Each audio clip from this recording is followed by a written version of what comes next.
নিভু নিভু আলোয় পৃথার মুখাবয়ব দেখে গুটি গুটি পায়ে এগিয়ে গেল সৃজন। নিঃশব্দে গিয়ে পৃথার পাশে বসে পড়ল। পৃথা নির্বিকার ভঙ্গিতে তাকিয়ে আছে সামনে। তার অবস্থা দেখে বোঝার উপায় নেই সে ইহজগতে আদৌ আছে কিনা। সৃজন সন্তর্পণে দীর্ঘশ্বাস ছাড়ল। পেটের ভেতরটা গুড়গুড় করছে। মনে মনে কথা গুছিয়ে নিলেও মুখ ফুটে বের হতে চাইছে না কিছুই। কিতকাল পর সৃজন আচমকা দোলনা ছেড়ে পৃথার পায়ের কাছে হাঁটু গেড়ে বসল। সহসা এহেন কাণ্ডে পৃথা তাকালো সৃজনের মুখপানে।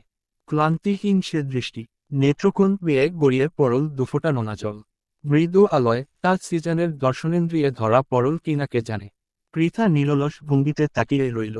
সৃজন অপটু হাতে পৃথার এক হাত মুঠোয় পুড়ে নিল। পৃথার গতিহীন কলেবরে কিঞ্চিত পরিমাণ কাঁপন ধরল তাতে। সৃজন নিম্নস্বরে বলল, আমি জানি আমি ভুল করে ফেলেছি। ওইটুকুর সময়ের মধ্যে কি থেকে কি বলেছিলাম আমি ভাবিনি তখন। তখন কেবল একটাই ভাবনা ছিল আমার, তোপাকে সরাতে হবে ওই নরক থেকে। না হলে ও বাঁচবে না। সত্যিই বাঁচত নাও, বাঁচতে দেওয়া হতো না ওকে। আমি তোপাকে সরানোর জন্য এর থেকে ভালো উপায় আর পাইনি। কিন্তু আমি যে ভুল ছিলাম সেটা সময় গড়াতেই বুঝতে পারি। এতগুলো মানুষের অবহেলা আমি সইতে পারছিলাম না। বাবাও কথা বলছিল না।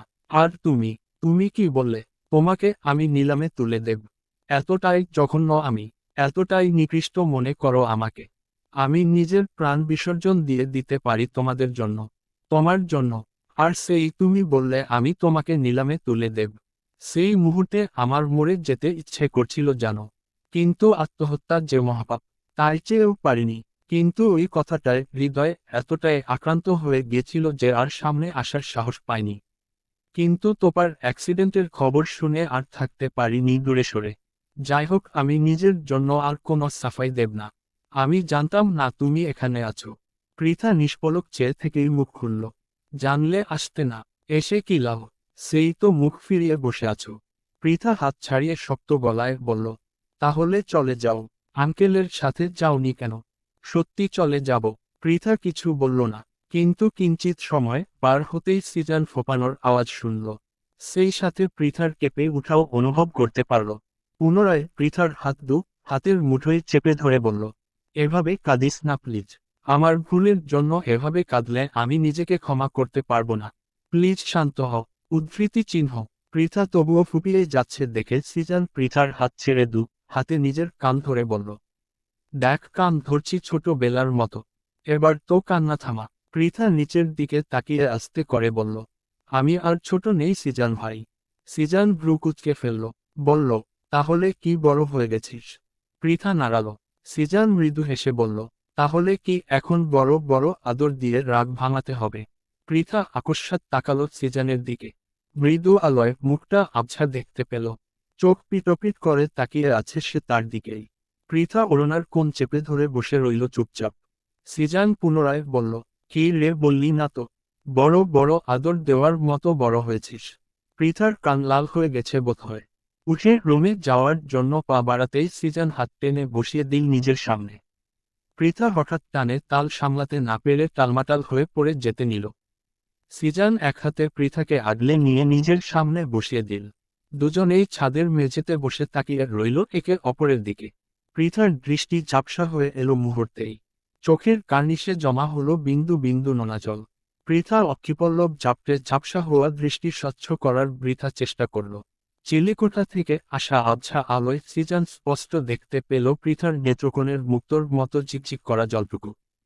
হাত বাড়িয়ে মুছে দিতেই পৃথা শব্দ করে কেঁদে উঠল। সৃজন দুবাহু মেলে আবদ্ধ করে নিল বাহুডোরে। বক্ষপিঞ্জরের লুকায়িত দগদগে ক্ষতটা যেন মুহূর্তেই অদৃশ্য হয়ে গেল। সেখানে জমা হলো গভীর প্রেমের সুপ্ত কিছু অনুভূতি, কিছু পাওয়ার এক অবিস্মরণীয় মুহূর্তের স্মৃতি। চায়ের কাপে চামচ দিয়ে টুংটাং শব্দ তুলে তোপা মুচকি মুচকি হাসছিল। তোপার মুখের লুকোচুরি হাসি দেখে পলক ভ্রুকুচকে বলল, তোমার মনের ভেতরে কি চলছে বলো তো? এরকম চুন্নি মার্কা হাসি দিচ্ছ কেন? তোপা চোখ ছোট ছোট করে তাকালো। ঈষৎ রেগে বলল, what do you mean by চুন্নি মার্কা হাসি? পলক মুখ টিপে হাসল। তোপার দিকে তাকিয়ে ইনোসেন্ট মুখ করে বলল, এমা তুমি চুন্নি মার্কা হাসি বোঝো না। তোপা মাথা নাড়াল। পলক হেসে বলল, থাক বুঝতে হবে না, ছোট মানুষ এসব বুঝবে না। তোপা বিরক্তির সহিত বলল, আমি ছোট? তাহলে বড়কে? রাত্রি। পলক অবাক হলো। মেয়ে তো জেলাস। আর একটু রাগিয়ে দিতে বলল, হ্যাঁ রাত্রি তো বড়ই। ও আমার ব্যাচমেট। বয়সও সমান। ও লেখাপড়া না করে আদুবন হয়ে রয়েছে। ও তোমার থেকে যথেষ্ট বড়। তোপা অগ্নিঝরা চোখে তাকালো। কিছু বলতে চেয়েও বলল না। মস্তিষ্ক জানান দিল সে বাড়াবাড়ি করছে। এই বাড়াবাড়িটা তার জন্য না। হিংসে করাটাও তার সাজে না। তাই নীরবতায় মেনে নিল। পলক পুনরায় বলল, বললে না তো ওরকম হাসছিলে কেন? তোপা কাপ রেখে ধারালো কণ্ঠে বলল, আপনার গোষ্ঠীর ষষ্ঠী উদ্ধার করছিলাম হেসে হেসে। পলক ভ্রু কুঁচকে তাকালো। মেয়ে তো ঝগড়াও করতে জানে। একে নিয়ে সংসার করতে গেলে বহুত কাঠখড় পোড়াতে হবে।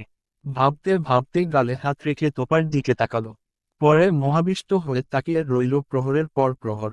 তোপা চোখ পিটপিট করে চেয়ে রইল খানিকটা সময়। পরে মৃদুস্বরে বলল, আমি রুমে যাব এখন। পলক ধ্যান ভেঙে বলল, চলো দিয়ে আসি। কোলে নেওয়ার জন্য হাত বাড়িয়ে দিতেই তোপা পলকের দিকে তাকিয়ে বলল, আমি হেঁটে হেঁটে চলে যাই। আর কত এভাবে অকেজো হয়ে ঘুরে বেড়াবো? আপনি বা কতদিন এভাবে কোলে নিয়ে নিয়ে ঘুরবেন? পলক মৃদু হেসে বলল, তুমি চাইলে আজীবন কোলে নিয়ে ঘুরব। ক্লান্ত হব না। তোপা চোখ ছোট ছোট করে তাকিয়ে বলল, চাপা মারছেন? চাপা না, সত্যি সত্যি।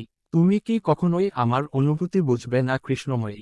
তোপা মলিন কণ্ঠে বলল, আমার সাধ্য থাকলে আমি আপনাকে ভালবাসতাম মিস্টার তাজওয়ার। কিন্তু আমি নিরুপায়। পচে যাওয়া মন নিয়ে ভালোবাসা যায় না। দুর্গন্ধযুক্ত শরীর নিয়ে ভালোবাসতে নেই। ছুঁয়ে দিলে যে শরীর সুবাস না ছড়িয়ে দুর্গন্ধ ছড়াবে সে শরীরের মালিকের ভালোবাসা পাওয়ার অধিকার নেই। ভালোবাসা চাইতেও নেই। কলঙ্কিনী হয়ে চাঁদে হাত বাড়াতে নেই। চাঁদেরও তো কলঙ্ক আছে। তুমি না হও আমার কলঙ্ক হয়ে রইলে। পোপা মাথা নিচু করে মৃদু হাসল। লোকটা এত ভালো কেন? নিঃস্বার্থ ভালোবাসা কি একেই বলে? পরক্ষণেই শক্ত গলায় বলল, আপনি আবেগে গা ভাসিয়ে দিচ্ছেন মিস্টার তাজওয়ার। পলক ঠোঁট কামড়ে হাসল। মুখে হাসি ফুটিয়ে বলল, আমার বয়স কত জানো? 28 বছর। এই বুড়ো বয়সে এসে আবেগে গা ভাসাবো? আমি জানি তোমার একটা অতীত আছে। হয়তো সেটা ভয়ঙ্কর। কিন্তু সেসব নিয়ে আমার কোনো মাথা ব্যথা নেই। মানুষের অতীত একান্তই তার ব্যক্তিগত। আমি সেখানে হস্তক্ষেপ করতে পারি না। হ্যাঁ আমি চাইলে সবটা জানতে পারবো। কিন্তু আমি সেটা চাই না। যদি নিতান্তই তোমার কখনো জানাতে ইচ্ছে হয় সেদিন জানাবে। আমি মনোযোগী ছাত্রের মতো শুনব। কিন্তু তার আগে তোমার অতীত নিয়ে আমার কোনো মাথা ব্যথা নেই। যখন আমি ছিলাম না তখন হয়তো তোমার সাথে কিছু হয়েছে। অতীত সবারই থাকে। কারো ভালো, কারো ভয়ানক। তোমার অতীতটা যে মোটেও সুন্দর নয়। সেটা আমি বুঝতে পেরেছি ঘুমের ঘোরে তোমার চিৎকার শুনে। কিন্তু সেজন্য তুমি আমার ভালোবাসাকে আবেগ বলে চালিয়ে দিতে পারো না। সেই অধিকার আমি তোমাকে দেইনি। আর না কখনো দেব। তুমি আমাকে ভালবাসো না, ঠিক আছে, মেনে নিলাম। কিন্তু আমার ভালবাসাকে অপমান করার অধিকার তোমার নেই। দ্বিতীয়বার এই ভুল করো না। তোপা চোখ পিটপিট করে চেয়ে রইল। কি এমন বলল যে একটা পুরো রচনা শুনিয়ে দিল। তবুও ঠোঁটের কোণে মুচকি হাসি ফুটিয়ে তুলল। মনে মনে আওড়ালো, ভালোবাসা সুন্দর। ভয়ঙ্কর সুন্দর। ইস্পাত কঠিন বুকের উষ্ণ স্পর্শে বলিষ্ঠ হাতের আলিঙ্গনের মুখরিত কিছু সময় অবিবাহিত হওয়ার পর পৃথা নড়েচে উঠল। সিজান পৃথার নড়াচড়ায় খানিকটা বিরক্ত হয়ে বলল, সাপের মতো মুচি করছিস কেন তুই? পৃথা মুখ তুলে চেয়ে দেখল সিজানের মুখে স্পষ্ট বিরক্তির ছাপ। মৃদু হেসে বলল, ছাড়ো সিজান ভাই, পোপা এসে পড়বে। সিজান বিরক্ত চাহনি দিয়ে বলল, ও আসবে কি করে? হাঁটতেই তো পারে না ভালো করে। ও তো রুমে নেই। পলক ভায়া নিয়ে গেছে কিছুক্ষণ আগে। ভায়া যদি নিয়ে আসে তখন? সিজান পৃথাকে ছেড়ে সরে বসল। হাত দুটো হাতের মুঠোয় নিয়ে বলল, কখন গেল? কিছুক্ষণ আগে। তুমি রুমে ছিলে। পোপা আমার সাথে বসেছিল। তখন চ্যাঙ্গুলা করে নিয়ে গেছে। সিজান হেসে ফেলল পৃথার কথা শুনে। সত্যি সত্যি চ্যাঙ্গুলা করে নিল নাকি? পরক্ষণেই দায়িত্ববান ভাইয়ের মতো বলল, আমার বোনটা ভালো থাকবে তো পৃথা? পৃথা সিজানের হাত দুটো শক্ত করে আঁকড়ে ধরে বলল, তুমি নিশ্চিতে থাকো। পলক ভাইয়ার থেকে ভালো তোপাকে কেউ রাখতে পারবে না। কিছুক্ষণ চুপচাপ বসে রইল দুজন। চোখে চোখে কথা চলতে থাকলো অবিরত। নীরবতার রেশ কাটিয়ে সিজান বলল, পৃথা আমায় বিয়ে করবি তো? পৃথা চোখ ছোট ছোট করে বলল, তো তুমি কি ভেবেছ? খেয়ে ছেড়ে দেব? পৃথা অতটাও খারাপ নয় সিজান ভাই। পৃথার কথা তেতো তেতো হলেও মনটা নিখাদ শোনা। সিজান অবাক হয়ে চেয়ে রইল। কি বলবে তা ভাবতে গিয়ে বুঝল তার ডিকশনারি আপাতত শূন্য। এই কথার প্রেক্ষিতে কি বলা উচিত তা তার ছোট্ট মস্তিষ্কে বিদ্যমান ডিকশনারি এখনো ধারণ করে উঠতে পারেনি। বিলাসবহুল সাজসজ্জা বিশিষ্ট একতলা বাড়ি, বিশালাকা গেট পেরিয়ে সাজানো বাগান। বাগানের একপাশ জুড়ে ফুটে আছে হাজার খানেক বিভিন্ন রঙের গোলাপ, সিংহভাগই সাদা গোলাপ। অপর পাশে রয়েছে বেলিফুলের সমারোহ। ফুটে থাকা বেলিগুলোকে দেখে মনে হচ্ছে সাদা সবুজ গালিচা। নাম না জানা আরও অসংখ্য ফুলের ছড়াছড়ি দেখে তোপার মনটা পুলকিত হলো। বাগানের মাঝ বরাবর ভেতরে যাওয়ার রাস্তা। তোপা ধীর পায়ে ভেতরে গিয়ে দরজার সামনে থমকে দাঁড়ালো নেম প্লেট দেখে। তাজমহল লেখাটি নেম প্লেটে জ্বলজ্বল করে জ্বলছে। এক মুহূর্তের জন্য মনে হলো এটা বোধহয় পলকের বাড়ি, কিন্তু পরের মুহূর্তেই ভাবনাটা মাথা থেকে ঝেড়ে ফেলল। আবার মনে হলো সে বোধহয় ভুল করে আগ্রায় চলে এসেছে। চারদিকে কেবল তাজমহল। পলকের ফ্ল্যাটটা তাজমহল মনে না হলেও এই সাজানো বাড়িটাকে নিঃসন্দেহে তার তাজমহল বলেই মনে হচ্ছে। শহরের বুকে এত সুন্দর একটা বাড়ি থাকতে পারে তা তোপার ধারণার বাইরে ছিল। কলিং বেল বাজাতেই দরজা খুলে বেরিয়ে এলো একটি হাস্যোজ্জ্বল মুখের অধিকারিণী। গোপাল তার আপাদমস্তক স্ক্যান করল। সুতির শাড়ি গায়ে জড়ানো একজন ভদ্রমহিলা। চেহারার গাম্ভীর্যের ছাপ নেই বললেই চলে। নিঃসন্দেহে তাকে প্রথম সারির সুন্দরীদের তালিকায় ফেলা যায়। ভদ্রমহিলার মুখের সাথে লেপ্টে আছে বিন্দু বিন্দু ঘাম। আঁচলের কোণে ললাটে লেগে থাকা ঘামটুকু মুছে নিল। তোপার দিকে তাকিয়ে বলল, কে তুমি? তোপা মৃদু হেসে বলল, ম্যাম আমি তিয়াশা। মিষ্টি মুখ, পেজের ওনার। এই ঠিকানা থেকে কেক অর্ডার করা হয়েছিল। আপনি? ভদ্রমহিলা মুচকি হেসে বললেন, আমি অর্ডার করছিলাম। আমি পায়েল। তুমি ভেতরে এসো। কখন থেকে দাঁড় করিয়ে রেখেছি? না ম্যাম, আজ নয়, অন্য দিন। আমার ক্লাসে যেতে হবে। পায়েল মৃদু হেসে বললেন, কি ম্যাম ম্যাম করছো? আন্টি বলো। সারাক্ষণ ম্যাম শুনতে শুনতে কান পচে গেল আমার। আমি তো তোমার মায়ের বয়সী হব। আন্টি বলো। এরপর তো বহুবার আসতে হবে এই বাড়িতে। প্রতিবার ম্যাম শুনতে ভালো লাগবে না আমার। গোপা মন খারাপ করে বলল, আমার মা নেই আন্টি। থাকলে হয়তো আপনার মতোই হতো। কিন্তু এরপর বহুবার কেন আসতে হবে? পায়েল তোপার হাত ধরে ভেতরে নিয়ে গেল। সোফায় বসিয়ে কেক নিয়ে অন্য রুমে গিয়ে দ্রুত ফিরে এসে তোপার পাশে বসে পড়ল। আমি তোমার বানানো কেক সুপারশপ থেকে অনেকবার বাসায় নিয়ে এসেছি। ভীষণ ভালো খেতে হয়। ডেকোরেশনও মাশাল্লাহ। মাঝখানে কিছুদিন বন্ধ রেখেছিলে কেন? সিঁড়ি থেকে পড়ে গিয়ে পায়ে ফ্র্যাকচার হয়েছিল আন্টি, তাই রেস্টে ছিলাম। এখন থেকে ইনশাআল্লাহ আবার আগের মতো অ্যাক্টিভ হব। পায়েল মৃদু হেসে বললেন, সেজন্যই বহুবার আসতে হবে। বহুবার অর্ডার করব তো। তুমি বসো, আমি 2 মিনিটে আসছি। অল্প কিছু সময় পর পায়েল হাজির হলেন হাতে মিষ্টির পিরিচ নিয়ে। গোপা গুনে গুনে দেখল 3টি মিষ্টি রাখা আছে। একটা সাদা, একটা সাধারণ লাল এবং অন্যটি কালচাম। তোপা মৃদু হেসে বলল, আন্টি আমি এত মিষ্টি খাবো না। একটা তো খেতেই পারো। নাকি ডায়েটে আছো? ডায়েট সুন্দরীদের জন্য আন্টি। আমার মত মেয়েরা ডায়েট করলে লোক হাসবে তো। পায়েল তাজওয়ার খানিকটা এগিয়ে এসে তোপার মাথায় হাত বুলিয়ে বললেন, নিজেকে ছোট করে দেখছ কেন মা? গায়ের রং দিয়ে কখনো মানুষ বিচার করতে নেই। প্রত্যেকেই সুন্দর, নিজের মতো সুন্দর। শুধু দেখার জন্য সুন্দর চোখ দরকার। তুমি জানো তোমার মুখটা কত মিষ্টি। আমি প্রথম দেখায় তোমার সাথে এত সংকোচহীন কথা বলছি কিভাবে জানো? তোমার চোখ দেখে। তোমার চোখে তোমার স্পষ্টবাদী চেহারা ফুটে উঠেছে। তোমার পার্সোনালিটি ফুটে উঠেছে। আর তুমি কিনা গায়ের রং নিয়ে এভাবে কথা বলছো? এটা মানা যায়? পোপা অপলক নয়নে তাকিয়ে রইল। মানুষ এমনও হয়। এটাই বুঝি মায়ের জাত। পায়েল তাজওয়ার পুনরায় বললেন, গায়ের রং তোমার দুর্বলতা নয়, বরং তোমার শক্তি হিসেবে কাজে লাগাও। যখন কোনো কাজ করবে তখন মনে করো তোমাকে কেউ তোমার গায়ের রঙের জন্য অবহেলা করেছে। শক্ত হয়ে দাঁড়াও তুমি। আরও একটু বেশি সময় দাও নিজের কাজে। তোমাকে তোমার লক্ষ্যে পৌঁছাতে সাহায্য করবে তোমার এই দৃঢ় মনোবল। কৃতজ্ঞতায় তোপার মাথা নুয়ে এলো। মসৃণ কণ্ঠে বলল, মনে থাকবে আন্টি। এই কথাগুলো আমি সারা জীবন মনে রাখব। পায়েল তাজওয়ার মৃদু হাসলেন। আজ তাহলে আসি আন্টি। ক্লাস আছে আমার। কেক ডেলিভারি করার জন্য একজন আছে, কিন্তু সে অসুস্থ হওয়ায় আমাকেই আসতে হলো। এদিকে এখানে এসে আমি গল্প জুড়ে দিয়েছি। ক্লাস শুরু হয়ে যাবে আন্টি। আজ উঠি।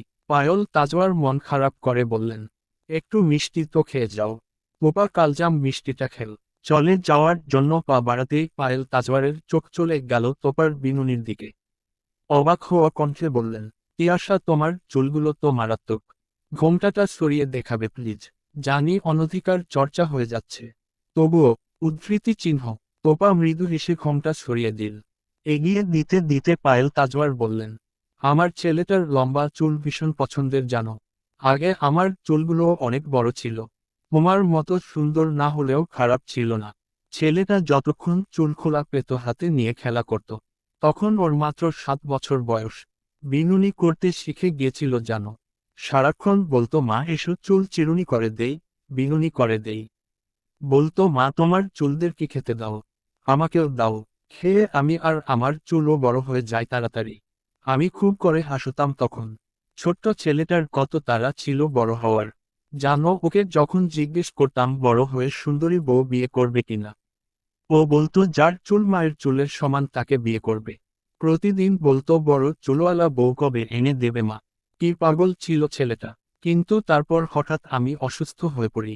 টাইফয়েড ধরা পড়ল। আমি সুস্থ হলেও পাওয়ারফুল ওষুধের জন্য চুলগুলো পড়ে গেল। আগের মতো আর হলোই না। বোপা মন খারাপ করে ফেলল। মৃদু স্বরে বলল, আপনার ছেলে? পায়েল তাজওয়ার হেসে বললেন, ছেলে? সে ঘুমোচ্ছে।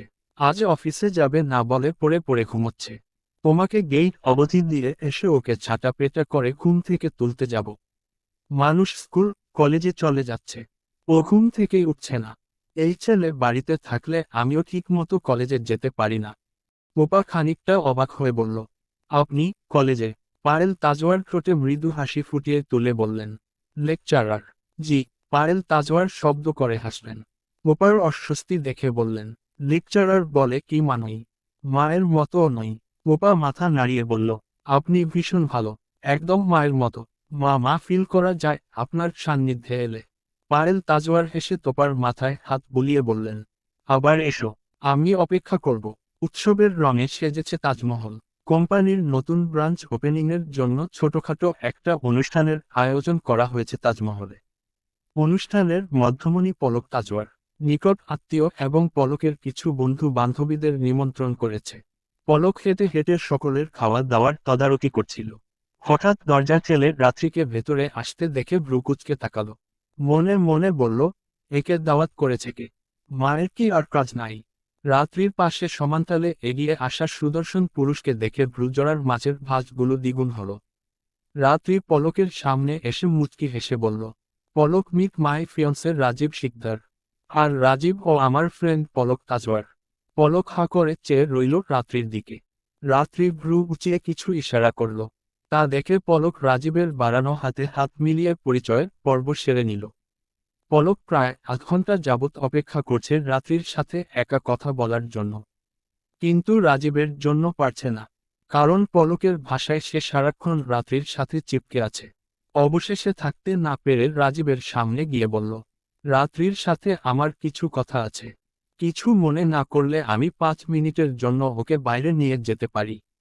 রাজীব মৃদু হেসে সম্মতি প্রদান করল। তুই বিয়ে করে নিচ্ছিস? পলকের এহেন কথা শুনে রাত্রি চোখ বড় বড় করে বলল, তুই কি চাইছিস বলতো? যখন তোর পিছু পিছু পাগলের মতো ঘুরতাম তখন তো পাত্তা দিতি না। এখন বিয়ে করছিস শুনে হাংলার মতো করছিস কেন? তুই কি প্ল্যান করেছিলি? গাছেরও খাবি, তলারও কুড়বি। পলক রাত্রির মাথায় চাটি মেরে বলল, সাবধানে কথা বল বেয়াদব মেয়ে। হাংলা কাকে বলছিস? এত তাড়াতাড়ি বিয়ে করছিস? বুঝে শুনে করছিস তো? রাজীব ছেলেটা ভালো তো? রাত্রি মৃদু হেসে বলল, আমি ততদিন তোর জন্য অপেক্ষায় ছিলাম যতদিন তোর জীবনে কেউ ছিল না। কিন্তু এখন তোর জীবনে অন্য কেউ এসেছে। এখন তো আমি আর আশা করতে পারি না তোকে। কেউ না থাকা অবস্থায় যখন পারিনি তোর মনে নিজের জায়গা করতে, সেখানে তোপাকে সরিয়ে দিয়ে নিজের জায়গা করে নেওয়া অসম্ভব ব্যাপার। তাই সরে গেলাম। কি লাভ তোদের জীবনে ভিলেন হয়ে থেকে? আমি তো নায়িকা হতে চেয়েছিলাম তোর, ভিলেন নয়। আর রাজীবের কথা বলছিস? ও ভীষণ ভালো। আমাকে ভালোবাসে, যেমন করে আমি তোকে বাসতাম। তাই বিয়েতে রাজি হয়ে গেলাম। ভালোবেসে না পাওয়ার যন্ত্রণা আমি বুঝি। তাই চাইনি আমার জন্য অন্য কেউ সেই অনলে জ্বলুক, দগ্ধ হোক। ভালো করিনি বল? পলক মাথা নিচু করে ফেলল। কেন এই মেয়েটার জন্য তার হৃদয় প্রেমের অনিল বহেনি? কেনই বা তিয়াশার করে মতো দেখতে পারেনি ওকে? তাহলে তো মেয়েটা এত কষ্ট পেত না। পরক্ষণেই ভাবল তাহলে কৃষ্ণময়ীর কি হতো। পলক মৃদু হেসে বলল, তুই ভালো থাক। আমি এটাই চাই। তোকে ভালো না বাসলেও তুই কিন্তু আমার বন্ধু। সেই ছোট্ট বেলার বন্ধু। কিন্তু মাঝখানে একটু বিগড়ে গিয়েছিলি। সেজন্যই তো খারাপ ব্যবহার করেছি। এবারে ভদ্র মেয়ের মতো সংসার কর কেমন? রাত্রি হেসে বলল, হ্যাঁ, সেজন্য কিডন্যাপ করে হাত পা ভাঙতে অর্ডার করছিলি প্রান্তকে। পলক মাথা চুলকে হেসে বলল, ভয় দেখাতে চেয়েছিলাম শুধু। কিন্তু বেশি রাগ উঠে গিয়েছিল তাই। উদ্ধৃতি চিহ্ন। রাত্রি শব্দ করে হেসে ফেলল। পলক ভ্রু কুঁচকে বলল, কিন্তু প্রান্ত তোকে মারল না কেন বলতো? আর তুই বা পাল্টি খাইলি কিভাবে? তুই তো এরকম ছিলি না। তিয়াশাকে সহ্য করতে পারতি না। কিন্তু সেদিনের পর হসপিটালে এত সুন্দর করে কথা বলছিলি ওর সাথে। এত পরিবর্তন কিভাবে? প্রান্ত আমাকে রাত্রির জীবনে ঘটে যাওয়া কিছু ঘটনা বলেছে। ছোটবেলায় মা হারানো মেয়েটা। বাবা থাকতেও মেয়েটা সম্পূর্ণ এতিম, অনাথ। তার সাথে আমার এত উগ্র আচরণ করা মানায় না। খারাপ হলেও দিন শেষে আমিও একজন মানুষ। মন বলে কিছু একটা আমারও আছে। অমানুষ আমি নই। তোর কাছে থাকলে মেয়েটার সুখের মুখ দেখতে পাবে। তাছাড়া তুই তো ওকে ভালবাসিস। তাই চলে গেলাম তোদের ছেড়ে। ভালো রাখিস মেয়েটাকে। অবহেলা করিস না কখনো। মেয়েটার জীবনে ভালোবাসার বড্ড অভাব রে। আমি যে ভালোবাসা হাজার চেয়েও পাইনি সেই ভালোবাসা দিয়ে ওর জীবন ভরিয়ে দিস। তাহলে আমিও ভালো থাকতে পারবো। পলক কয়েক মুহূর্ত অবাক হয়ে চেয়ে রইল। ঠিক হজম করতে পারছে না কথাগুলো। কিছুক্ষণ পর বলল, কিন্তু রাত্রি, তিয়াশা তো আমাকে পাত্তাই দিচ্ছে না। সবকিছুতে আমি আছি। বিশ্বাস, ভরসা সবকিছুতে। শুধু ভালোবাসার ঘরটা শূন্য। মেয়েটার এত কিসের অবহেলা ভালোবাসার প্রতি কে জানে? আর কত ধৈর্যের পরীক্ষা নেবে আমার? রাত্রি হেসে বলল, সবুরে মেওয়া ফলে। পলক করুণ গলায় বলল, আপাতত করলা ফলাতে বল। তাতেই আমি খুশি। মেওয়া আমি নিজেই ফলিয়ে নেব। অফিসে বসে ল্যাপটপের স্ক্রিনে তাকিয়ে একমনে কাজ করছিল পলক। সহসা ফোন বেজে ওঠার শব্দে কিঞ্চিত বিরক্ত হলো। কিন্তু স্ক্রিনে তাকিয়ে বিরক্তিভাব কেটে গিয়ে ধরা পড়ল এক ফালি মিষ্টি হাসি। ফোন কানের কাছে তুলে বলল, আজ কি দিনের বেলায় চাঁদ উঠেছে? স্বয়ং রাজমহিষী স্মরণ করেছেন সামান্য ভৃত্যকে। তোপা পলকের ইয়ার্কিতে কান না পেতে মৃদু স্বরে বলল, আপনি কোথায়? পলক তোপার কণ্ঠ শুনে চিন্তিত হল। উদ্বিগ্ন গলায় বলল, তিয়াশা, ঠিক আছো তুমি? পা ব্যথা করছে। তোপা এবার বিরক্ত হলো পলকের বাড়াবাড়ি দেখে। কঠিন গলায় বলল, মিস্টার তাজওয়ার পায়ে ব্যথা পেয়েছি 3 মাস কেটে গেছে। এখনও ব্যথা করবে কেন? তাছাড়া সামান্য ফ্র্যাকচারই তো হয়েছিল। এটা নিয়ে এত বাড়াবাড়ি করার কিছু হয়নি। পলক দমে গেল তোপার গলার তেজ শুনে। মৃদু স্বরে শুধালো, তাহলে কল দিলে কেন? তোপা চোখ বন্ধ করে দীর্ঘশ্বাস ফেলে বলল, সরি এভাবে বলার জন্য। পলক কিছু না বলে মৃদু হাসল। তোপা পুনরায় বলল, আপনি কোথায়? অফিসে। পলক ল্যাপটপে নজর দিয়ে বলল, হ্যাঁ, কোনো সমস্যা? আপনি কি একটু বের হতে পারবেন? আমি জানি অফিস টাইম, তবুও প্লিজ পারবেন? পলক ল্যাপটপ থেকে নজর সরিয়ে তোপার কথায় মনোযোগ দিল। কি হয়েছে কৃষ্ণময়ী? আমাকে স্পষ্ট করে বলো। মামা অসুস্থ। হসপিটালে নিয়ে গিয়েছিল। আমি জানতাম না। ভাই আমাকে মাত্র ফোনে বলল। আমি মামার কাছে যাব মিস্টার তাজওয়ার। প্লিজ নিয়ে চলুন আমাকে। ওই বাড়িতে আমি একা যেতে পারবো না। মরে যাব। মামার কাছে না গেলেও বাঁচব না। বলতে বলতে কেঁদে ফেলল তোপা। পলক ঘড়ির দিকে তাকালো। কপালে আঙুল চালিয়ে আদুরে কণ্ঠে বলল, আমায় 8 ঘন্টা সময় দাও। হাতের কাজ গুছিয়ে আমি আসছি। তোমাকে নিয়ে যাব। ততক্ষণে তুমি রেডি হও। খবরদার কাঁদবে না। দীর্ঘ 3 বছর পর অতিপরিচিত সেই বাড়িটায় পদতুলি পড়ল তোপার। যে বাড়ির আনাচে কানাচেতে ছড়িয়ে ছিটিয়ে আছে অসংখ্য স্মৃতি বিজড়িত মুহূর্ত। আছে আতঙ্কজনিত অগণিত ঘটনা। তোপা বাড়ির ভেতরে পা ফেলে চোখ বন্ধ করে জোরে শ্বাস ছাড়ল। পলক পাশে দাঁড়িয়ে সবটা দেখে ভ্রু কুঁচকে তাকালো। কিন্তু মুখে কিছু বলল না। নীরবতায় শ্রেয় মনে হলো তার। মোর্শেদুল হকের হার্ট অ্যাটাক হয়েছে 2 দিন আগে। হসপিটাল থেকে বাড়ি নিয়ে এসে সৃজন জানিয়েছে তোপাকে। নয়তো সে জানে মেয়েটা কাঁদতে কাঁদতেই অসুস্থ হয়ে যেত। মায়ের পর তো মামাই একমাত্র মায়ের ছায়া। 8 ঘন্টা যাবৎ মোর্শেদুল হকের পাশে বসে আছে তোপা। সরার নাম গন্ধ নেই। পাশেই চেয়ারে বসে নিষ্পলক চেয়ে আছে পলক। এতক্ষণ অবধি সব ঠিকই ছিল। গন্ডগোলের সূচনা হলো ঘরে অযাচিত এক পুরুষের আগমনে। তোপার সহসা আর্স্ট হয়ে বসল, নিজেকে গুটিয়ে নিল। পলক তোপার হঠাৎ পরিবর্তন লক্ষ্য করে দরজার দিকে তাকিয়ে দেখল একজন লোক খুঁড়িয়ে খুঁড়িয়ে ভেতরে প্রবেশ করছে। ক্রমাগত এগিয়ে যাচ্ছে তোপার দিকে। তোপাও ততটা গুটিয়ে যাচ্ছে। পলক দ্রুত উঠে তোপার পাশে বিছানার উপরই বসে পড়ল। লোকটা তোপার থেকে হাত দুই দূরে দাঁড়ানো। নজরে নজর মেলাতেই পলকের কপালের রোগগুলো ফুলে উঠল। পুরুষ হয়ে অন্য একজন পুরুষের চোখের দৃষ্টি দেখে মনের গতিবেগ বুঝে নিল এক লহমায়। মোর্শেদুল হকের দিকে তাকিয়ে নরম গলায় বলল, মামা, উনি কে? মোর্শেদুল হক কিছু বলার আগেই হাজেরা বেগম বললেন, ও মামুন, আমার ভাই। বাবা মা ছাড়া ভাইটা আমার কাছেই থাকে। পলক চমকে উঠল। তোপার দিকে তাকিয়ে দেখল তোপা চোখ মুখ শক্ত করে বসে আছে। সময় কেটে গেল নিমিষেই। 12টা নাগাদ আলেও চোখের পলকেই যেন বিকেল হয়ে গেল। দীর্ঘ 3 ঘন্টা তোপা বসেছিল মোর্শেদুল হকের শিয়রে। সাথে ছিল পলকও। একবার বাইরে যাওয়ার জন্য পা বাড়াতেই তোপা হাতের উপর হাত চেপে ধরে আটকে ছিল। আর সাহস হয়নি কোথাও যাওয়ার। মেয়েটা যে ট্রমার মধ্যে আছে এটা স্পষ্ট বুঝতে পারল সে। সিজান জরুরি কাজে বের হয়েছিল, তাই তার সাথে দেখা হলো বিকেল নাগাদ। বাড়ি ফিরেই বাবার পাশে তোপাকে বসে থাকতে দেখে চোখ চিকচিক করে উঠল তার। পলক সিজানের সঙ্গে টুকটাক কথা বলে বাইরে যাওয়ার জন্য পা বাড়াতেই তোপা মৃদু স্বরে বলল, আমাদের ফিরতে হবে। পলক কিছু বলার আগেই সিজান বলল, আজই চলে যাবি? আজকের রাতটুকু থেকে জানা, কাল সকাল সকাল চলে যাস। তোপা বিছানা থেকে উঠে এসে সিজানের সামনে দাঁড়িয়ে আস্তে করে বলল, এখানে থাকলে আমি মরে যাব ভাই।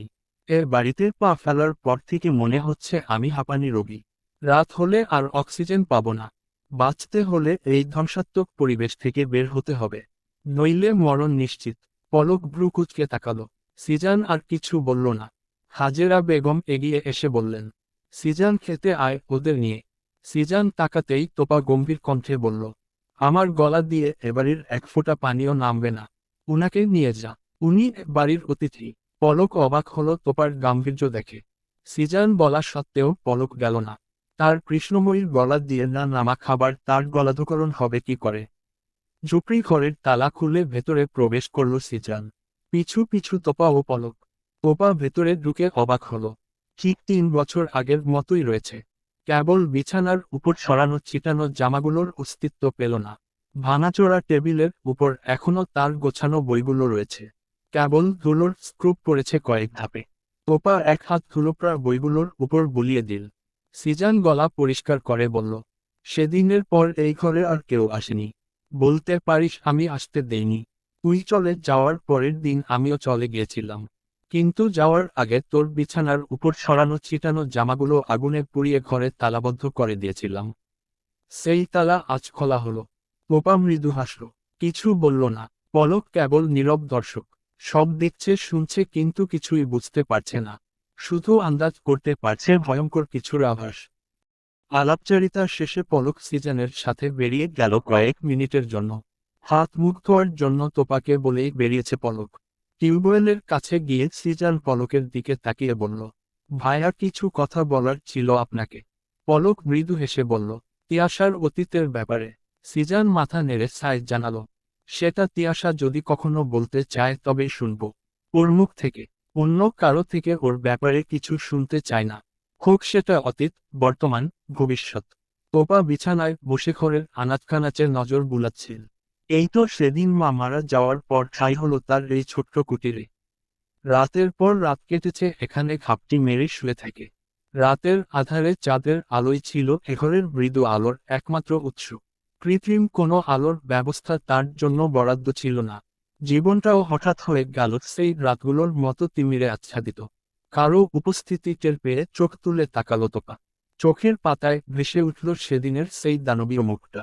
সেই একই রকম ভাবে চমকে উঠল তোপা। ভয়ে সিটিয়ে গেল মুহূর্তেই। দিকবিদিক শূন্য হয়ে গেল সেদিনের মতোই। খুঁড়িয়ে খুঁড়িয়ে তোপার দিকে যেতেই তোপা সর্বোচ্চ শক্তি দিয়ে চিৎকার করে বলল, পলক।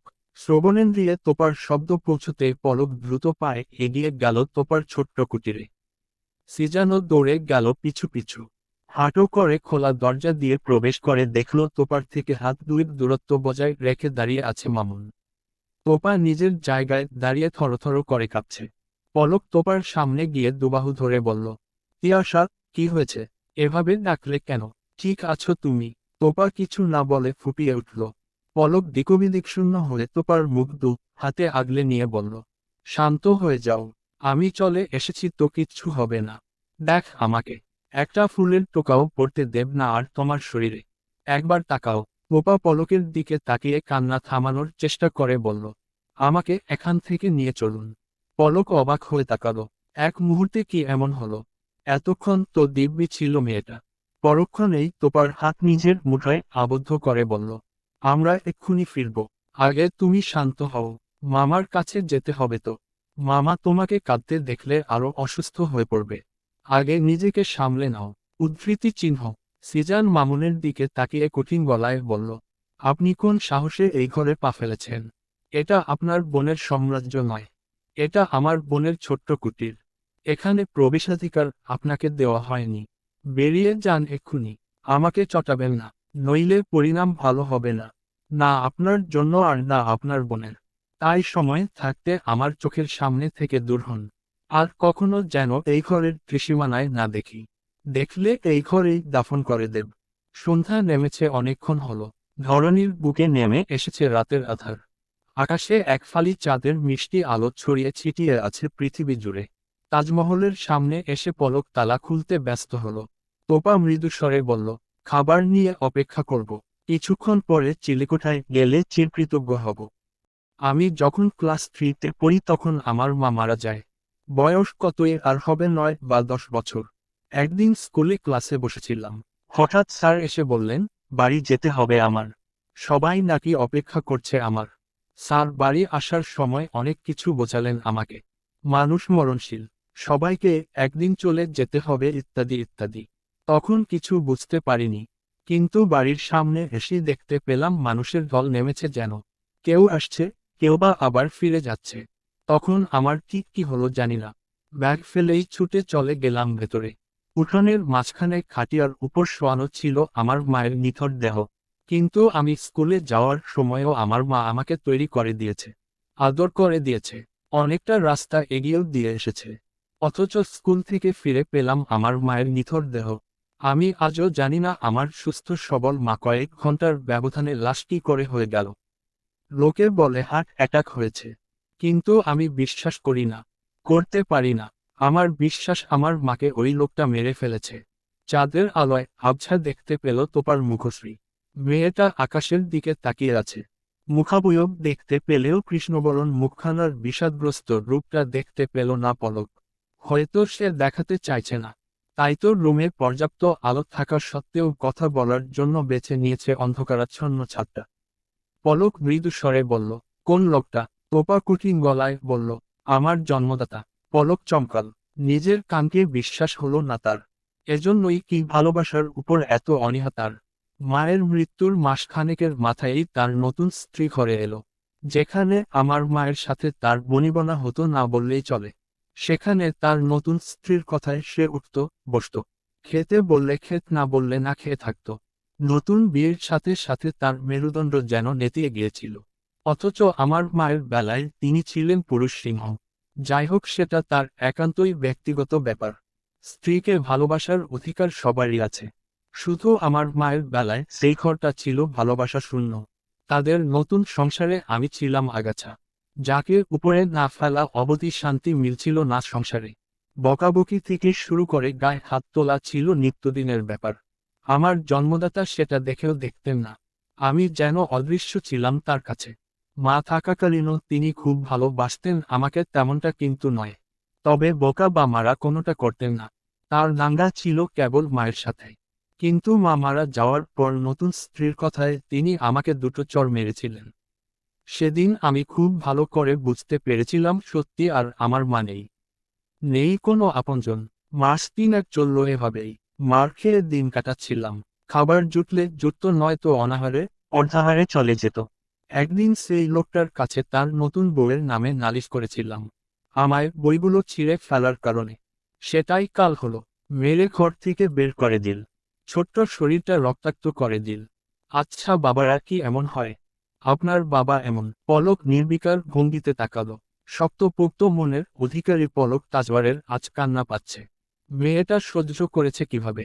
ওইটুকু বয়সে। মুখে কিছু না বললেও মনে মনে প্রতিজ্ঞা করল সে। জীবন থাকতে তার কৃষ্ণময়ীকে সে কষ্ট অনুভব করতে দেবে না। প্রয়োজনে নিজে ঢাল হয়ে দাঁড়াবে। শত আঘাত সহ্য করে নেবে। কিন্তু এই মেয়েটার গায়ে একটু আঁচল লাগতে দেবে না। সেদিন মামা কোনোভাবে খবর পেয়ে আমাকে নিয়ে এল মামার কাছে। মামির এতে ঘোর আপত্তি ছিল। বাবার বাড়ি থাকতে কেন তারা একটা আগাছা নিজের জমিতে লাগাবে? কিন্তু মামা নিজের সিদ্ধান্তে অনড়। তাই মামি বাধ্য হলেন আমাকে আশ্রয় দিতে। কথা শোনালেও ঠিকমতো খাবার পেতাম। স্কুলে যেতাম। ভাই তখন ক্লাস 6-এ পড়ে। ও আমাকে পড়াতো। দিনের বেলা সবার সাথে কাটলেও রাতটা ছিল নিঃসঙ্গ। একা একা ওই ঝুপড়িতে থাকতে ভীষণ ভয় হতো আমার। প্রথম দিকে বাতি ছিল। কিন্তু আশ্চর্যের ব্যাপার কি জানেন, অন্য ঘরের বাতি নষ্ট না হলেও আমার ঘরের বাতি দুদিনও যেত না। নষ্ট হয়ে যেত। কিভাবে সেটা তখন জানতাম না। এর মধ্যে কি হলো, মামির ভাইয়ের আমাকে আদর করা আমার পছন্দ হলো না। আমি কিন্তু তখন ছোট্টটি। তবুও মনে হতো লোকটার ছোঁয়া মামার ছোঁয়ার মতো পবিত্র নয়। সিজান তাকে মামু ডাকত। তাই আমিও মামুই ডাকতাম। মা হারা ছোট্ট মেয়েটাকে আদর করার বাহানায় এলোমেলো ভাবে ছুঁয়ে দিত। রাতের অন্ধকারে মনে হতো কেউ এলোমেলো ভাবে ছুঁয়ে দিচ্ছে। ভয় পেতাম। ভূতের ভয়। তখন তো জানতাম না আস্ত শয়তান পুষছেন মামি বাড়িতে। এভাবে চলল কিছুদিন। আমি 3 পেরিয়ে 4-এ উঠলাম। অসহায় ছিলাম দেখে হয়তো অন্য বাচ্চাদের থেকে আমি একটু বেশি ম্যাচিউর ছিলাম। এদিকে আমি দিন দিন বড় হচ্ছিলাম আর মামুর ছোঁয়ার মাত্রা দিন দিন পাল্টাচ্ছিল। প্রথম দিকে বাহানা করে ছুলেও পরে আশেপাশে কাউকে না দেখলেই নির্দ্বিধায় ছুঁয়ে দিত। একদিন আমি মামির কাছে নালিশ জানালাম। মামু আমাকে ব্যাড টাচ করে। মামি সেদিন হিতাহিতজ্ঞান হারিয়েছিল বোধহয়। রান্নাঘরের চালাকাঠ দিয়ে পিটিয়েছিল। দাগগুলো এখনো বোধহয় রয়ে গেছে। ব্যাস আর নালিশ করলাম না বাকি জীবনে। মামা সারাদিন বাইরে থাকতো বিধায় টের পেত না কিছুই। সিজান টের পেল কিছুদিন পরেই। ও রাতে বাইরে বের হয়ে মামুকে আমার ঘর থেকে বের হতে দেখেছিল। পরের দিন আমাকে জিজ্ঞেস করলো আমার ঘরে রাতে কেউ আসে কিনা। আমি কিন্তু তখনও ভূতের ভয় পেতাম। অন্ধকারে কেবল একটা অবয়ব ব্যতীত দেখতে পেতাম না কিছুই। দরজা জানালা সবই ছিল ভাঙা মতন। প্রবেশে কোনো বাধাই পেত না। সিজান জানালো ভূত নয়, তার মামুই অবাধে বিচরণ করছিল আমার ঘরে। আমি বড় হতে হতে পাল্টে গেল তার বিকৃত মস্তিষ্কের নোংরা চিন্তা। রাতগুলো আরও যন্ত্রণাময় হতে শুরু করলো। নারীদেহের পূর্ণ রূপ পাওয়ার আগেই নরপশুর আঘাতে চূর্ণ বিচূর্ণ হতে লাগল। ঘুমাতে পারতাম না আমি।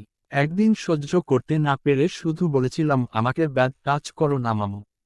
আমি মরে যাব। সেদিনের পর দানবটা আরো ভয়ঙ্কর হয়ে উঠেছিল। আগে তো কেবল হাত দিয়ে ছুঁয়ে দিত।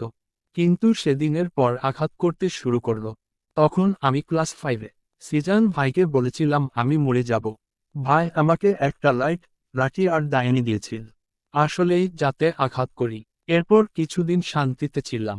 আমি কিছু বলতে পারিনি কাউকে। কেন জানেন? একদিন মামা আমাকে বলেছিল আমার শরীর দিন দিন খারাপ কেন হচ্ছে। আমি মামুর কথা তুলতেই মামি বলল বাচ্চা মানুষ। মামুন তো ওকে আদর করে ভালোবাসে। হয়তো ধমক টমক দিয়েছে তাই এরকম বলছে। এরপর যতবার যাকে বলতে চেয়েছি শুনতে হয়েছে বাচ্চা মানুষ। আর কিছু বলতে চেষ্টা করিনি। এর মাঝে কিন্তু প্রান্ত ভাইয়াও আছে। সেও আমাকে প্রাণ দিয়ে ভালোবাসত। কিন্তু এসবের কিছুই জানতো না। কেবল ভাই আর আমার মধ্যেই সীমাবদ্ধ ছিল। হয়তো মামাও বুঝতে পেরেছিল। কিন্তু বলতো না। হয়তো লজ্জায় নয়তো অপরাধবোধ। সিজানের নানু অসুস্থ হলো। তখন আমি ক্লাস 6-এ। মামি সহ চলে গেল। কিছুদিন পর মামি চলে এলেও দানবটা এলো না। দীর্ঘ 4 বছর আমি শান্তিতে ছিলাম। এর মধ্যে মামা ঘর ছাড়িয়ে দিয়েছে। লাইটের ব্যবস্থা করে দিয়েছে। আশ্চর্যের ব্যাপার কি জানেন? তারপর থেকে আর আমার ঘরের বাতি নষ্ট হতো না। যখন ক্লাস 10-এ পড়ি তখন সিজানের নানু মারা গেল।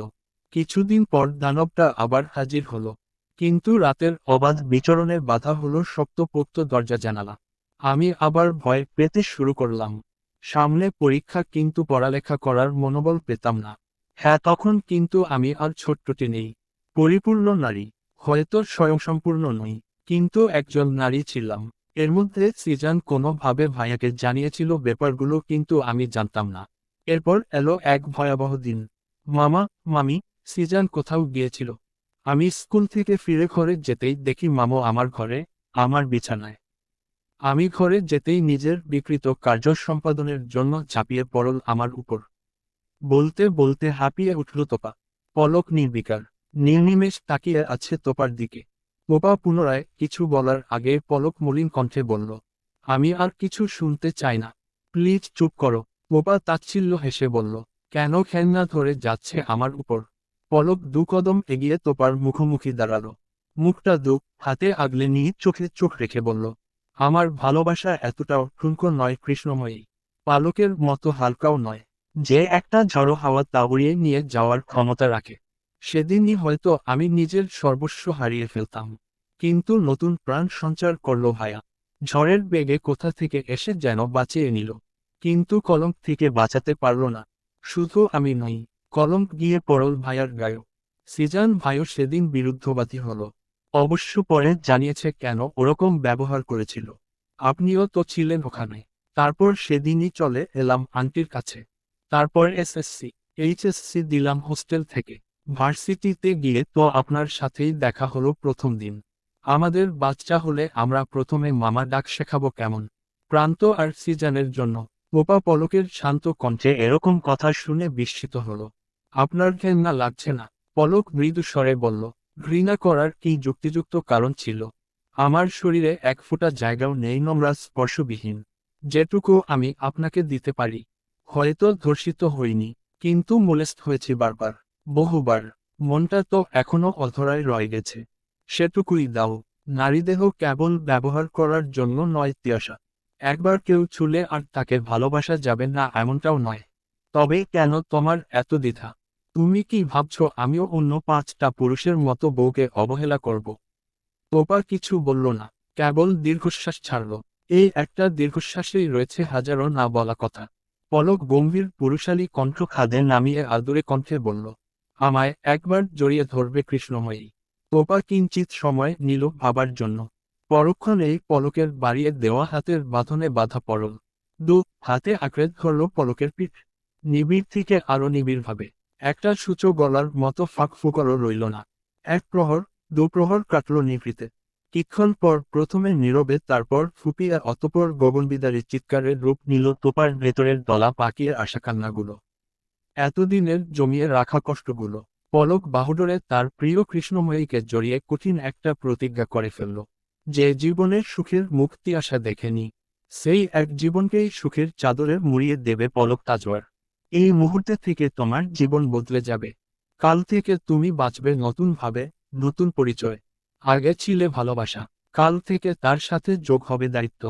বিছানার উপর মেলে রাখা ল্যাভেন্ডার রঙের শাড়ির দিকে চোখ ছোট ছোট করে তাকিয়ে আছে তোপা। কিছুকাল আগে পলক নিজ হাতে বিছানার উপর রেখে গেছে শাড়িটা।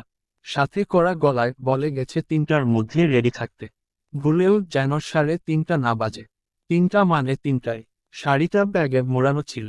কৌতূহল বশত তোপা মোড় উন্মোচন করে বের করল শাড়িটা। ল্যাভেন্ডার কালারে হালকা গর্জিয়াস শাড়ি। মুখে মুখে বিরক্ত প্রকাশ করলেও বেশ পছন্দ হয়েছে তোপার। কিন্তু উল্টে পাল্টে দেখার সময় ভ্রু কুঁচকে ফেলল। শাড়ি দিয়েছে, অর্নামেন্টস দিয়েছে, কিন্তু সাথে ব্লাউজ পেটিকোট কিচ্ছু নেই। তখন থেকেই বিরক্ত হয়ে চোখ ছোট ছোট করে তাকিয়ে আছে। ইচ্ছে করছে কিছু কথা শুনিয়ে দিতে, নয়তো ব্লাউজ পেটিকোট ছাড়াই পরে নিতে। পরক্ষণেই ওভাবে পলকের সামনে যাওয়ার কথা ভাবতেই কান গরম হয়ে উঠল। পলক 3বার তোপাকে কল দিয়েও যখন পেল না, তখন বাধ্য হয়ে সিঁড়ি ভেঙে চিলেকোঠায় চলে এলো। তোপার শাড়ি পরে আঁচলে সেফটি পিন লাগাচ্ছিল। ঠিক সেই মুহূর্তেই দরজায় কড়া নাড়ল পলক। তোপা আর্স্ট হয়ে দাঁড়ালো। ভীষণ লজ্জা করছে যে। গুটি গুটি পায়ে দরজার কাছে গিয়েও মিনিট খানেক সময় নিল খুলতে। দরজা খুলতে দেরি হওয়ায় বেশ বিরক্ত হলো পলক। বিরক্তিতে স্বেচ্ছায় দুটো ভাঁজ পড়ল ভ্রু যুগলের মাঝ বরাবর। তোপা দরজা খুলতেই ভাঁজগুলো কর্পূরের মতো উবে গেল। বক্ষস্থলে বয়ে গেল শীতকালীন উত্তুরে হাওয়া, যা মুহূর্তেই শরীরে কম্পন তুলে দিতে বাধ্য। কিয়দংশ সময় পর পলক মসৃণ কণ্ঠে শুধালো, আমার কি প্রশংসা করা উচিত কৃষ্ণময়ী?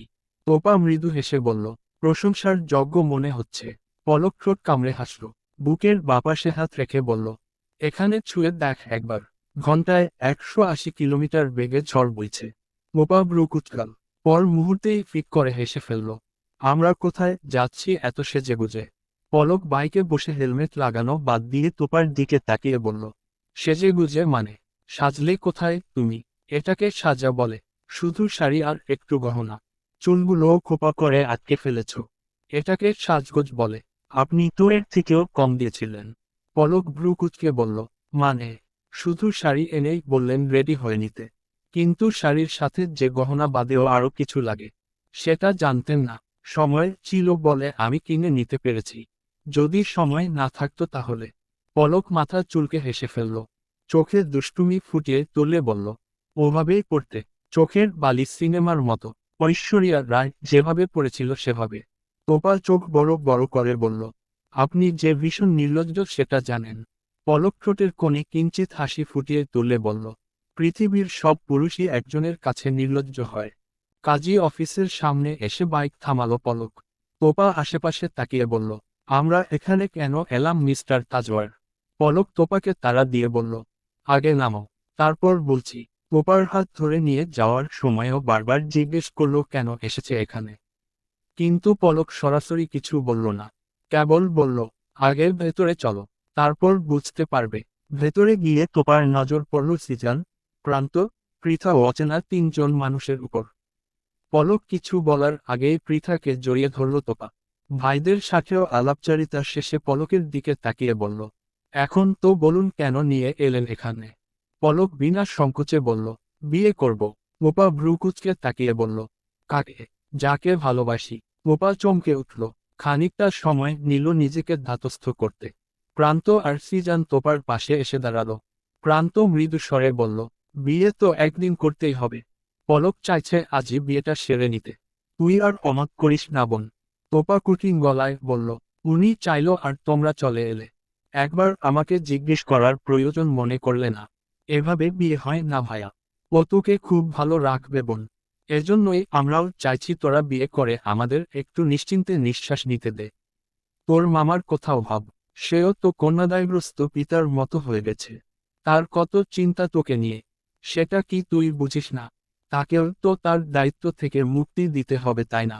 পাত্র যদি পলক না হতো তাহলে হয়তো আমি এভাবে বলতাম না। যেহেতু পলক নিজেও চাইছে, তুইও নিশ্চয়ই ওকে পছন্দ করিস, তাই বলছি বিয়েটা করে নেবন। বাকিটা তোর ইচ্ছা। আমরা চাইতে পারি কিন্তু জোর করতে পারি না, কারণ জীবনটা তোর।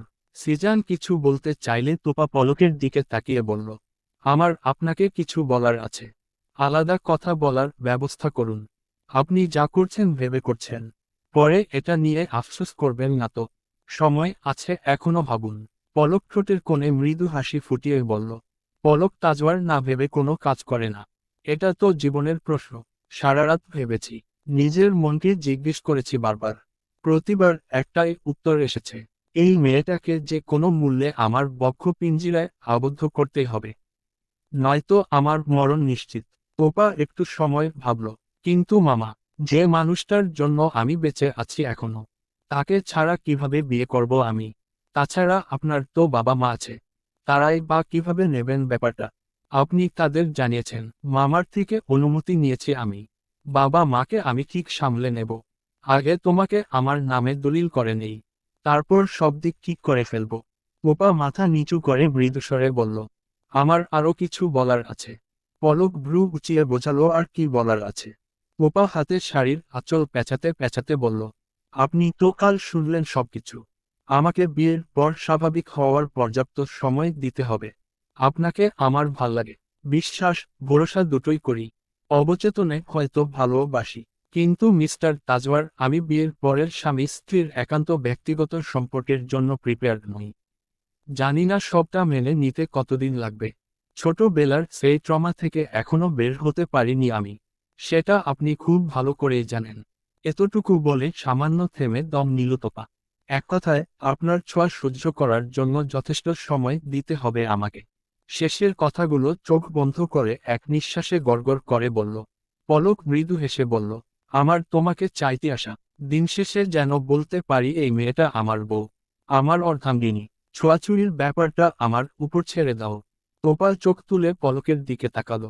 লোকটার ঠোঁটের কোণে মৃদু হাসি এখনো তাদের আভিজাত্য ছড়িয়ে যাচ্ছে। মামার সাথে কথা বলে 3 কবুল বলার মাধ্যমে তোপা সারা জীবনের জন্য পলকের সাথে বাধা পড়ে গেল। কবুল বলার সময় তোপা যখন কেঁপে কেঁপে উঠছিল তখন পলক টেবিলের নিচ দিয়ে এক হাত চেপে ধরে আশ্বাস দিয়ে যাচ্ছিল অনবরত। শুধুমাত্র 3বার বলা কবুল আর একটা সিগনেচার। মুহূর্তেই নিজের থেকে অন্যের সম্পদ বানিয়ে দিল তোপাকে। নতুন ব্যাপার নয় সেটা। এটাই চলে এসেছে শতাব্দীর পর শতাব্দীর ধরে। রাতের প্রথম প্রহরের শেষাংশ। তোপা বিছানায় শুয়ে সারাদিনের ঘটে যাওয়া ঘটনাগুলো মুখস্থ পড়ার মতো রিভাইজ দিচ্ছিল। হঠাৎ আসা মেসেজের জানান দিতে টুংটাং শব্দে বেজে উঠল অদূরে অযত্নে ফেলে রাখা ফোনটা। তোপা হাত বাড়িয়ে নিজের কাছে টেনে আনল যন্ত্রটা। মোবাইল স্ক্রিনে চোখ পড়তেই বক্ষস্থলে কাঁপন ধরল। গোটা গোটা অক্ষরে লেখা তার সদ্য হওয়া স্বামীর বার্তা। আজ আমাদের বাসর রাত কৃষ্ণময়ী। তোপা কিছুক্ষণ নীরবে ভাবল। তারপর কাঁপা কাঁপা হাতে টাইপ করে চোখ বন্ধ করে সেন্ড অপশনে স্পর্শ করল। আমি কি আসব? পলক শুয়েছিল। তোপার মেসেজ দেখে লাফ দিয়ে উঠে বসল। কিঞ্চিত সময় নিয়ে লিখল, ওহো, আমি আসছি 5 মিনিটে। অতি দ্রুত উঠে বসল তোপা। বিয়ের শাড়িটা এখনো গায়ে জড়ানো। তাড়াহুড়ো করে শাড়ি বদলে একটা 3 পিস পরে নিল। চুলগুলো হাত খোপা করে খাপটি মেরে বসে রইল বিছানায়। মনে মনে হাজারো প্রশ্ন উকি দিচ্ছে। তবে কি সে ভুলে গেল আমার দুর্বলতা? ভুলে গেল বিয়ের আগ মুহূর্তে বলা কিছু কথা? ভুলে গেল ভরসা করে বলা কিছু স্বীকারোক্তি? পলকের আশার আভাস পেয়ে দরজা খুলে আবার বিছানায় গিয়ে বসল তোপা। পলক তোপার নীরবতা দেখে ভ্রু কুঁচকে তাকিয়ে রইল। তার সদ্য হওয়া বউটা কেমন রোবটের মতো আচরণ করছে। তার দিকে তাকালো পর্যন্ত না। পলক নিজেই পিরিচে মিষ্টি সাজিয়ে এনে তোপার দিকে বাড়িয়ে দিয়ে বলল, নাও বউ, আমার বিয়ের মিষ্টি খাও। তোপা চোখ তুলে পলকের দিকে তাকালো। পলকের চোখে মুখে দুষ্টুমি খেলা করছে। তোপা অবাক হয়ে বলল, এত মিষ্টি আমি খাবো? না খেতে পারলে আমাকে খাওয়াও। পুরো অ্যাপার্টমেন্টের সবাইকে মিষ্টি খাওয়ানো হয়ে গেছে, অথচ আমার বিয়ের মিষ্টি এখনো আমার বউই খেলো না। বউ খেলো না বলে আমিও খেতে পারলাম না। তোপার অবাক হওয়ার মাত্রা যেন দ্বিগুণ হলো। পুরো অ্যাপার্টমেন্টের মানুষের মিষ্টি খাওয়া শেষ মানে কি? আপনি সবার ফ্ল্যাটে মিষ্টি বিলিয়েছেন? পলক ঠোঁট কামড়ে হেসে মাথা নাড়াল। তোপা চোখ বড় বড় করে বলল, তার মানে সবাইকে বলেছেন আমাদের বিয়ে হয়ে গেছে? পলক আবারও মাথা নাড়াল। তোপা বিরক্ত হয়ে বলল, কি মাথা নাড়াচ্ছেন? মুখ নেই, কথা বলুন। পলক শব্দ করে হেসে ফেলল। তোপা বিরক্তিতে চোখ মুখ কুঁচকে অন্য দিকে তাকালো। পলক মোলায়েম কণ্ঠে বলল, বিয়ে তো হয়ে গেছে, তাই এখন থেকে যখন তখন তোমার ডাক পড়বে আমার ফ্ল্যাটে। কেউ যাতে তোমার দিকে আঙুল তুলতে না পারে তাই বলে দিয়েছি। শুকনো মুখে তো আর বলা যায় না, তাই না? তোপা মৃদু স্বরে বলল, কিন্তু মিস্টার তাজওয়ার কেউ আপনার বাড়িতে যদি বলে দেয়? বললে বলুক, একদিন তো আমিই জানাবো। আপনার থেকে জানা আর বাইরের কারো কাছ থেকে জানা আলাদা ব্যাপার, তাই না? পলক তোপার মুখের সামনে মিষ্টি তুলে বলল, আগে মিষ্টি মুখ, তারপর কথা। নাও হা করো এখন। তোপা মুচকি হেসে একটু খেয়ে পলকের দিকে বাড়িয়ে দিল। তা দেখে পলক মুচকি হেসে বলল, বাহ, বউ তো আমার বেশ রোমান্টিক। তোপা মাথা নিচু করে লাজুক হাসল। মিস্টার তাজওয়ার, আমার কিছু বলার ছিল। পলক তোপার ঠোঁটে আঙুল ছুঁড়ে আটকে দিল। হঠাৎ হেন ছোঁয়ায় তোপার গোটা শরীর কেঁপে উঠল।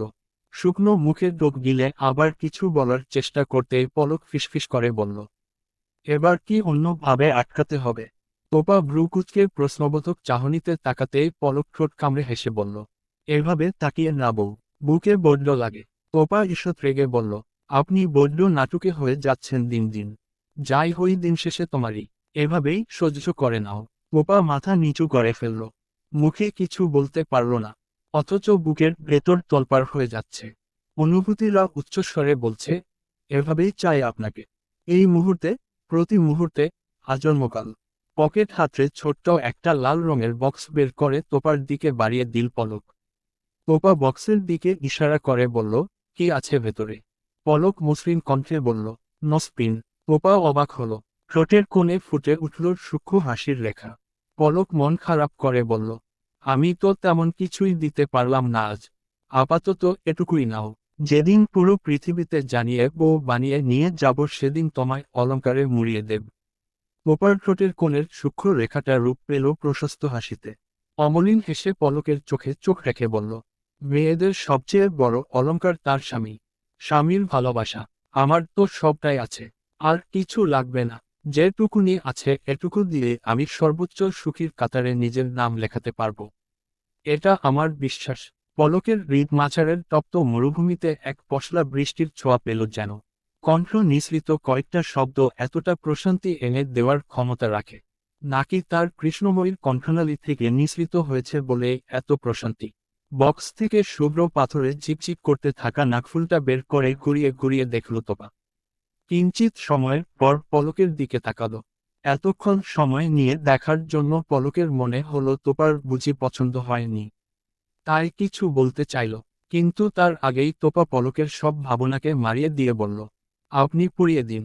পলক আকস্মিক ঝটকা খাওয়ার মতো চমকে উঠল। কয়েক প্রহর তাকিয়ে রইল। তোপা মুচকি হেসে বলল, কি হলো পুড়িয়ে দিন। পলক কাপা কাপা হাতে ফুলটা নিয়ে পুড়িয়ে দিল। পুরোটা সময় তোপা পলকের চোখের দিকে তাকিয়ে দেখল। চোখ দুটোতে কিছু একটা দেখতে পাচ্ছিল সে। খুশি, আনন্দ, নাকি হঠাৎ কিছু পাওয়ার উচ্ছ্বাস। হাতে কপল স্পর্শ করে কিছুক্ষণ তাকিয়ে রইল পলক। ওষ্ঠাধর স্পর্শ করল তোপার ললাটে। স্বামী থেকে পাওয়া প্রথম স্পর্শে তোপা চোখ বন্ধ করে ফেলল। শরীরটাও বোধহয় কেঁপে উঠল খানিকটা। কিছুক্ষণ পর পলক মসৃণ কণ্ঠে বলল, বউ, তোমাকে তো বউ বউ লাগছে।